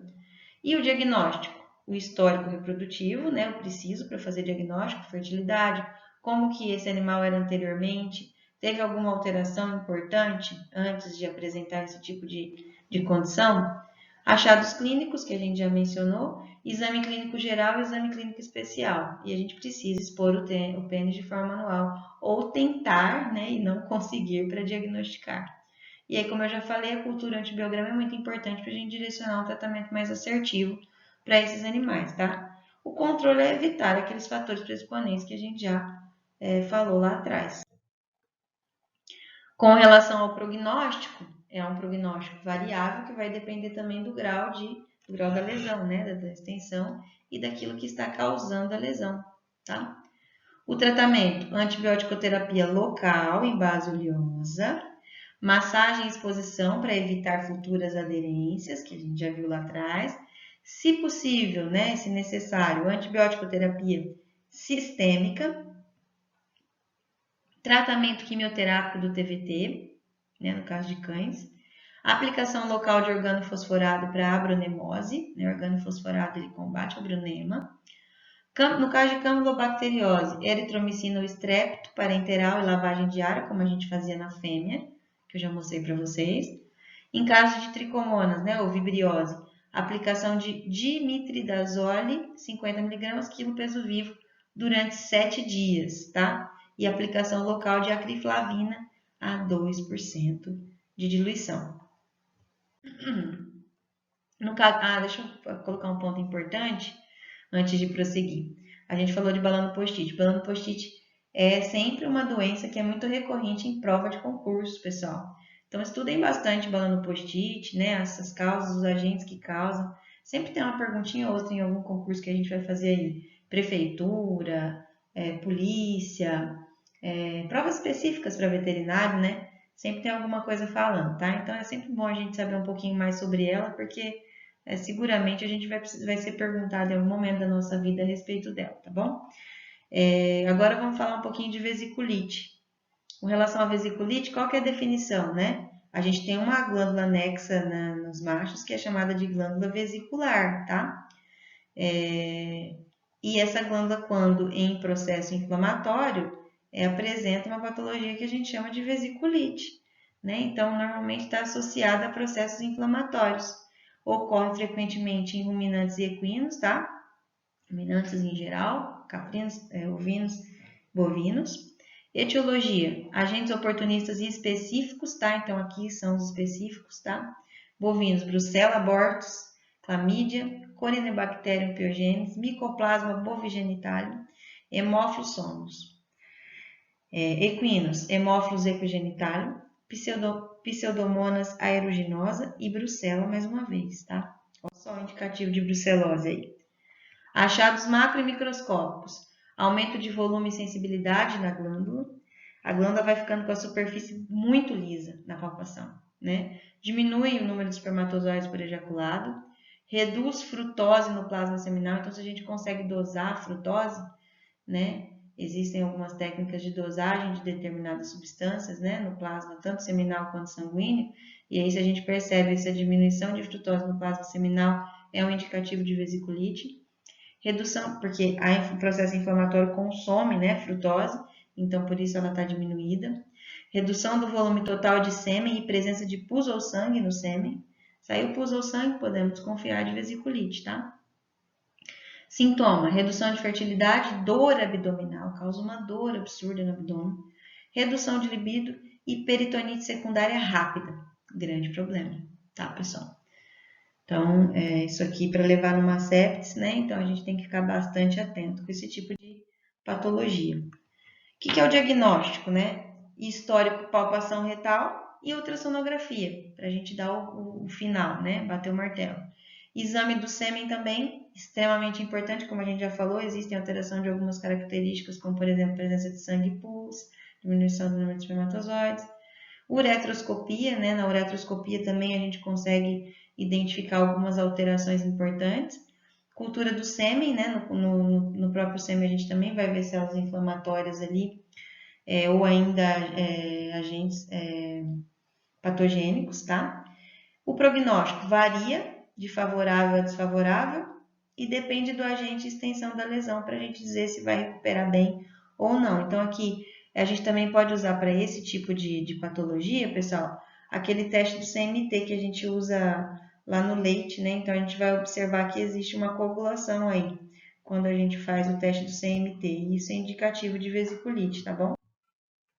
Então, aqui, ó, nessas imagens, né? Já está quase terminando para a gente fechar o raciocínio, mas aqui nessas imagens a gente consegue ver aqui, ó, tá vendo essa seta escura aqui, né? Tá indicando para a gente o conteúdo da vesícula seminal. Então, ali, ó, os debrisinhos, né? Hiperecogênicos aqui, perecóicos, desculpa, né? Perecogênicos. E aí isso mostra para a gente um processo inflamatório instalado. E aqui, ó, nessa setinha branca, como vocês estão vendo aqui, é a parede da glândula que está bem espessada, tá, pessoal? Então, aqui, ó. Opa, vou pegar aqui, ó. Isso é a parede da glândula, tá? Ela deveria estar assim, mais ou menos, certo? Então, vocês observem que há um espessamento bastante importante, que isso já basicamente nos diria aí que há um processo inflamatório nessa região. E aqui, ó, uma vista de endoscopia, que eu achei super bacana também, essa imagem, em que a gente encontra, a gente observa aqui nessa setinha que vocês estão vendo aqui, aqui está uma canulaçãozinha, né, um cânulozinho passando por aqui, e aqui é o colículo seminal, tá? Então, é onde desemboca aqui os ductozinhos seminais, né? Na verdade, aqui é onde vai sair o fluido da vesícula seminal, né? O líquido seminal. E aí, aqui a gente observa, né, que ó, existe um processinho inflamatório aqui, tá? Então, aqui de um garanhão, tá, pessoal? Aqui também, a vesícula seminal de um garanhão, com vesiculite. O tratamento, o que é? Antibiótico terapia parenteral de amplo espectro, tá? Lavagens e infusões com antibióticos, massagens diárias na glândula, e para facilitar a saída do conteúdo, a gente pode abrir mão, então, ali de uma cirurgia, né, também. A massagem também auxilia, tá? Eu pulei aqui essa linha, mas eu poderia ter deixado aqui. Então, a massagem serve também para auxiliar a saída do conteúdo. Se não houver forma, a gente tem que fazer um procedimento cirúrgico para liberar, para conseguir recuperar esse órgão. Controle. Controlar doenças sexualmente transmissíveis. Elas são um grande embate aqui para aumentar casos de vesicolites nos rebanhos, né, nas tropas. E aí, então, agora, continuando, né, a falar sobre patologias de pênis, prepúcio e glândulas anexas, a gente vai tratar um pouquinho de algumas neoplasias. E aí a gente começa então falando de carcinoma de células escamosas. Quando a gente faz uma busca, né, nas páginas de Google Acadêmico, né, ou nos bancos de dados que são acessados de forma mais global, né, mais mundial, o PubMed, o Science Direct, enfim, a gente encontra alguns artigos, né, que descrevem bastante relato de caso, na verdade, né, a respeito desse tipo de tumor. E isso acontece principalmente em equinos, tá, pessoal? Normalmente na genitália externa, né, como está descrito aqui nesse slide. E assim, de forma bastante regular, né, aqueles animais orquiectomizados são os que mais apresentam esse tipo de patologia aqui, né? O esmegma, o acúmulo de esmegma, né, é um fator de risco bem predisponente, que foi descrito por esse artigo aqui lá em 2010, por esse autor e os colaboradores. Então, uma outra coisa também que predispõe ao aparecimento desse tipo de patologia é a exposição prolongada à luz ultravioleta, bem como, né, a ausência de pigmentação na epiderme, né, do prepúcio e pênis, e áreas alopécicas nessa região ou com reduzida cobertura de pelos, o pelo é proteção, né? Então, esses são os fatores mais predisponentes, tá? Aí eu peguei esse artigo aqui que eu achei um dos mais bacanas, é até recente, tá? Desse grupo aqui de pesquisadores, em que eles mostram pra gente duas condições, né? Duas condições clínicas, dois casos clínicos, né? De animais que foram atendidos e que apresentavam carcinoma de células escamosas de forma bem similar, como vocês vão ver aqui. Então, esse era o caso 1, né? Esse indivíduo aqui ele era orquiectomizado, tá? Então, vocês podem observar aqui ó, a formação, né, do carcinoma, e a gente também observa que normalmente ele está em maior concentração nas áreas com menos pigmentação, tá? Esse carcinoma ele também pode estar em outras regiões, tá? E aqui nesse caso 2, isso era um pônei, não me lembro exatamente a idade, mas também com uma condição semelhante, com exceção de não ser orquiectomizado, tá? Então, esse aqui era inteiro, esse animal. Mas, olha lá, como a gente pode ver aqui nessa imagem aqui, num maior aumento, deixa eu tentar pegar um zoom aqui para vocês. Não tem, vamos ter que trabalhar assim mesmo. Enfim, aqui ó, a gente consegue observar o início lá das células cancerígenas, né? Então, para esses dois casos, pessoal, foi utilizado procedimento cirúrgico, tá? Então, aqui, ó, expôs, né, toda a região e aí fez a falectomia parcial, tá? Como vocês podem ver aqui, né? Então, aqui nessa foto A, né, eles fazem lá uma circuncisão do tecido fibroso do pênis, né? Depois de passar a sonda, obviamente, o uretral tá ruim de ver nessa imagem. E aí vocês podem observar aqui, depois mais para frente, aqui nessa imagem C fica melhor de a gente observar, mas vamos olhar a B primeiro. Então, aqui na foto B, a gente percebe que eles fazem a amputação da extremidade do pênis que está comprometida. Ah lá, olha que legal. A retirada aqui, ó, a seta branca mostra pra gente direitinho. Né? Aqui, a seta branca mostra a sonda. Na hora que tira a extremidade, aqui, ó, a sonda aparece bonitinha aqui, ó. E aí, lá na imagem C, a gente observa eles fixando, né, o corpo peniano ali na uretra, né, por meio de sutura separada, ponto separado simples, tá vendo, ó? Bem simplesinho. Ó que bacana, pessoal. Né? E aqui, ó, isso que eu queria mostrar para vocês que também estava nítido nessa imagem. Isso aqui é aquele látex que a gente usa para garrotear mesmo, né? Que é para facilitar esse tipo de procedimento cirúrgico aqui. Vocês vão provavelmente ter isso na rotina clínica de vocês, quem for trabalhar a campo, atendendo qualquer que seja macho, tá? Dentro das aulas de clínica médica cirúrgica, durante a minha graduação, eu sempre tinha a sorte de ser a sorteada, né, literalmente, porque a gente fazia um sorteio para quem atendeu os casos em toda a aula, e 2 vezes eu atendi animal que tinha lesão de pênis, não tumor, tá, pessoal? E é uma região que sangra muito, né, muito vascularizado. Então, isso daqui é para possibilitar essa exploração aqui, né, e que a cirurgia seja feita, né? Então, no final a gente tem que fazer, né, aqui, ó, que é nessa imagem D que fica fácil da gente ver, né? Então, o coto peniano, né, aquilo que sobrou, tá? E aqui, ó, né, nessa setinha verde que vocês estão vendo aqui, são os captons, né? Olha lá, os pontinhos captonados que a gente faz por cima, tá? Para fazer a uretrostomia, né? Para prender o corpo do pênis à uretra, bonitinho ali. Ah, pessoal, eu acho super bacana, achei super bacana esses artigos, né? Esse artigo, por isso que eu trouxe eles para vocês. Aqui nessa outra imagem, nessa outra prancha, nesse outro slide, a gente tem aquele outro animal, tá?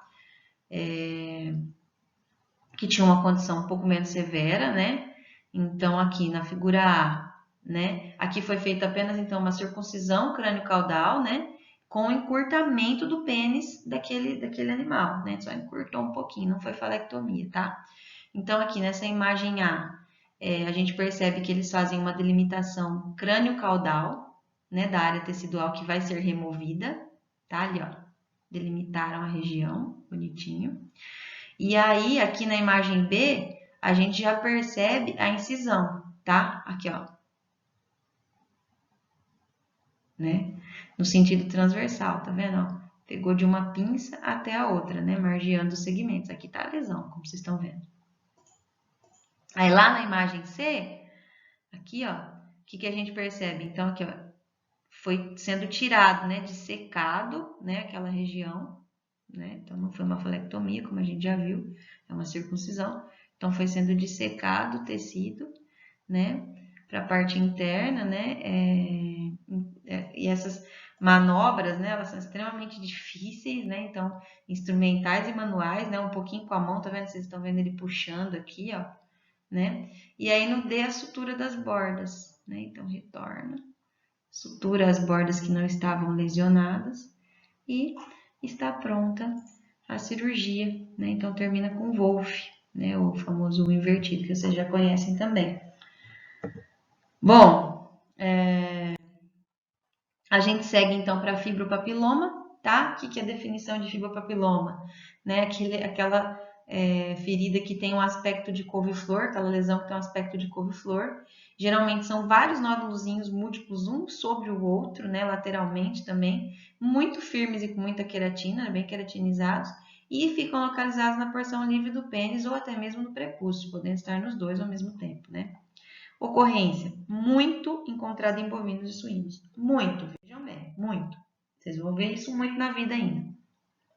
Etiologia, é um vírus, né, da família Papoviríade, a gente também falou disso em fêmeas, né, não necessariamente está só no prepúcio ou no pênis, pode estar em qualquer outra região do corpo, né, então causa um crescimento de natureza subepitelial, um crescimento irracional, não correto, né, ali, né, do tecido subepitelial. O que são os achados macro e microscópicos? Crescimentos queratinizados na porção livre do pênis, né? Corrimento prepucial sanguinolento ou purulento, lesiona, tá? Então, pode enroscar, pode ferir, pode coçar, enfim. Pode ocorrer lesões e contaminação secundária em função disso, né? Inclusive levar à aderência entre o pênis e o prepúcio, quer dizer, pode ser causa primária de uma série de outras enfermidades que a gente já viu lá atrás. Sintomas: aumento do volume local, dificuldade para expor o pênis, perda gradual do libido, né? O diagnóstico: fácil, um exame clínico especial e específico, genital, né? E exposição manual do pênis e biópsia também ajudam a concluir que é um fibropapiloma. O prognóstico vai depender, né, de quanto do pênis e do prepúcio estão lesionados. E aí aqui, ó, para finalizar com uma fotinha, eu coloquei aqui para vocês esse touro. Olha lá, ó, dá para ver direitinho. E aqui um fibropapiloma na pele mesmo, tá vendo? Ó? Pode dar em qualquer região do corpo. Aqui tem uns pontos também e aqui tem outros pontos, tá? O tratamento, vacinação autógena, tá? Normalmente o pessoal indica remoção cirúrgica, né? A gente já fez algumas remoções com bisturi elétrico, inclusive, disso aqui, funciona bem. Cauterizar com formol a 10% em alguns casos também pode funcionar bem. E aí, para controlar, separa aqueles animais infectados. Normalmente o animal rela a boca aqui, dá na boca. Rela a boca aqui, rela aqui, dá aqui. Enfim, esparrama, tá? É um vírus. Isso aqui está disponível nesse artigo, né? São animais que foram utilizados para essa publicação. E era isso que eu tinha para falar com vocês hoje, pessoal. Bom trabalho, bons estudos e até a próxima.